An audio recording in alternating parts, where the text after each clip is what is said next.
Hey guys, so in this video here, we're going to be talking about right triangles, all about right triangles.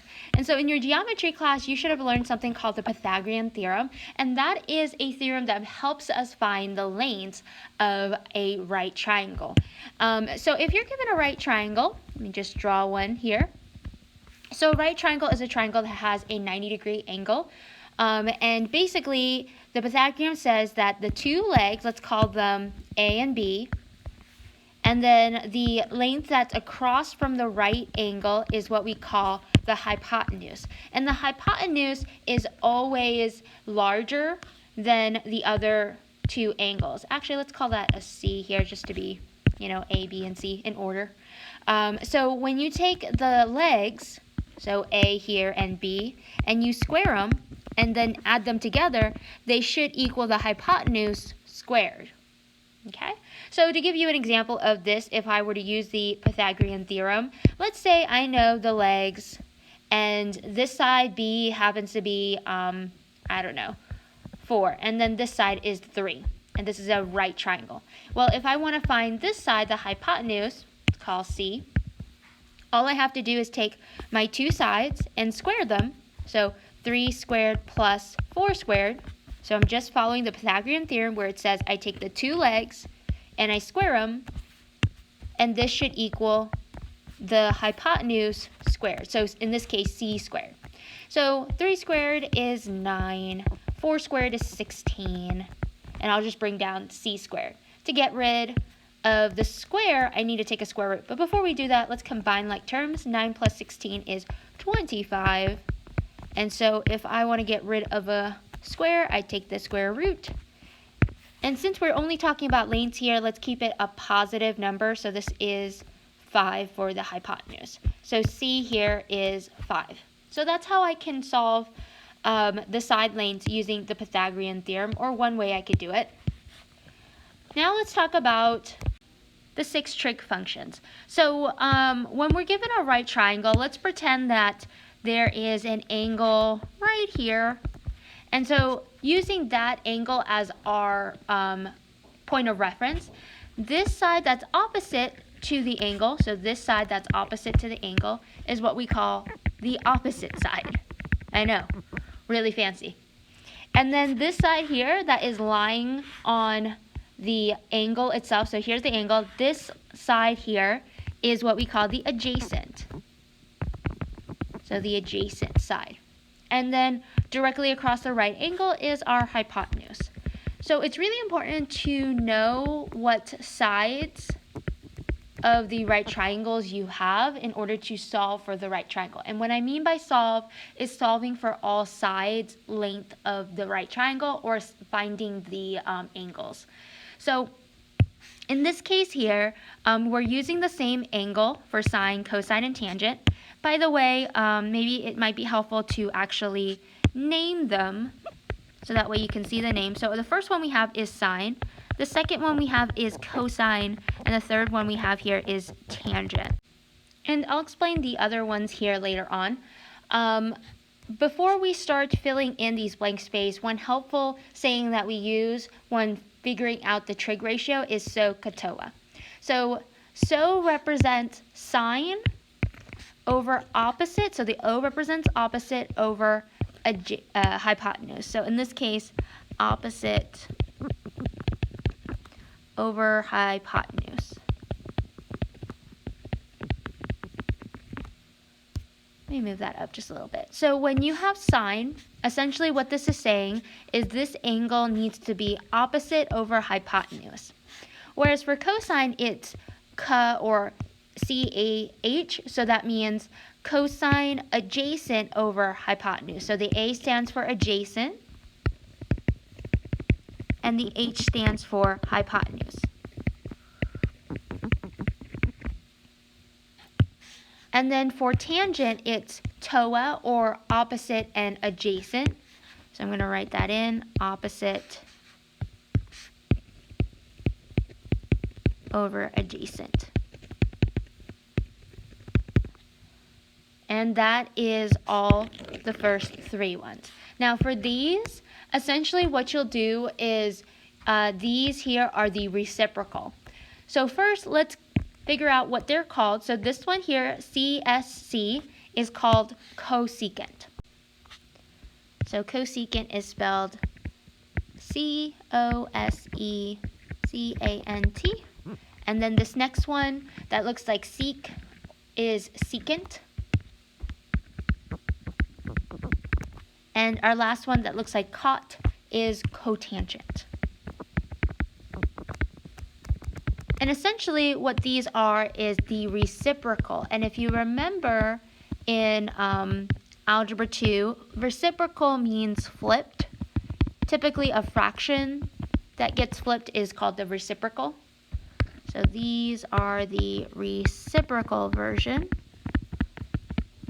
of sine, cosine, and tangent. So in this one here, for cosecant, it is going to be the hypotenuse on top and then the opposite. So notice how these two are the same. Sine and cosecant are the same, only they are reciprocal of each other. For secant, it is going to be hypotenuse over adjacent. And last but not least, for cotangent, it's going to be adjacent over opposite. And there we go. So let's start with example 1. With example 1 here, it's asking us that we are given the sine trig ratio. So here's sine, and we have to find the other 5 trig ratio. So it is very normal for you to flip back and forth to understand like what was the trig ratio for each trig function. So first off, when I see a problem like this and I'm asked to find the other 5 trig ratio, I have to build a triangle. So for me, I'm going to start us off with building a triangle to the side, a right triangle, and I'll just position the angle being right here. I could have chose it to be anywhere, but I'm just going to choose it to be right here to make it easy. And so when I think about sine, sine is opposite over hypotenuse. Or if you just think of SOHCAHTOA, sine is opposite over hypotenuse. From here, I can say like from this angle, the opposite side is right here. So again, this is going to be opposite over hypotenuse. So 2 is my opposite. My hypotenuse is 5, so 5 goes right here. The hypotenuse is always directly diagonal from the right angle. So I don't know what this side is, the adjacent side, so I'm just going to call that side, I don't know, x. And so once I have that, you can see that I could figure out what this side is, and when I do, I would have the adjacent side. And if I have the adjacent side, then I can represent cosine, I can represent tangent, and any other trig function that uses the adjacent side. So I'm going to go ahead and solve for x. So in this case, these are my 2 sides. So if this is a side, you have to use the Pythagorean theorem. So I'm going to take x and square it with 2 and square that, and it should equal my hypotenuse, so in this case 5 squared. So I'm just using the Pythagorean theorem, so I'm going to write it up here, the Pythagorean theorem again, where I take the 2 lengths, the 2 side lengths, square them, and then add them together, and that should equal the square of the hypotenuse. From here, I can see that this is going to be x squared plus 4 equals 25. I would subtract 4 to that side, and so that would be x squared equals 21. And then to get rid of a square, I have to take a square root. That would cancel. So x here is equal to the square root of 21. I'm just going to use the positive root because in this case we're dealing with length. We don't want a negative root. So for this case, we just want a positive square root. So I have the adjacent side. It's not a pretty number. It's the square root of 21, but oh well, that's fine. So when I look at this here, if I were to write out the trig functions, I would have sine I already have, so cosine would be next. And cosine is adjacent over hypotenuse. So that would be my adjacent, which is the square root of 21, over my hypotenuse, which is 5. And so this here would be my cosine. For my tangent, which is opposite over adjacent, so O over A, my opposite here is 2, and my adjacent is the square root of 21. Oh wait, I have a square root on the denominator. You might remember this in Algebra 2, but generally you don't want to have square roots in the denominator. If you do, you have to multiply it by the same root in order to get rid of the denominator as a root. The reason why you don't want to have a square root in the denominator is because it's really hard to reduce when you have a square root in the denominator. So we try to multiply it by the same square root. So in this case, a square root of 21 multiplied to the top and the bottom. Because anything you multiply to the bottom, you have to multiply to the top. So whenever you have two roots that are the same, they cancel. And so now this is really just a 21 in the bottom, and then 2 square root of 21. So 2 and 21 don't cancel, so this is it. I'm going to keep my answer like this. Next up is cosecant, which is the CSC. And in this one, it's the reciprocal of sine. So instead of O over H, it's going to be H over O. And so that's basically going to be 5 over 2. Essentially this guy, but flipped. And that's it. So I have 3 of them now, 2 more to go. So the next one here is secant, S-E-C, secant. And so secant is the opposite of cosine, or the reciprocal of cosine. So that's going to be H over A. Well, that would make it 5 over square root of 21. Oh no, I have a square root in the bottom again, so I have to do that multiplying by a root in the top and bottom to get rid of the root. So that would give me a 21 in the bottom. 5 would now be on the top with square root of 21. So it's okay to have square roots in the numerator, but it's not okay to have square roots in the denominator because it's difficult to divide or reduce with the square root. So we tend to change it to a whole number.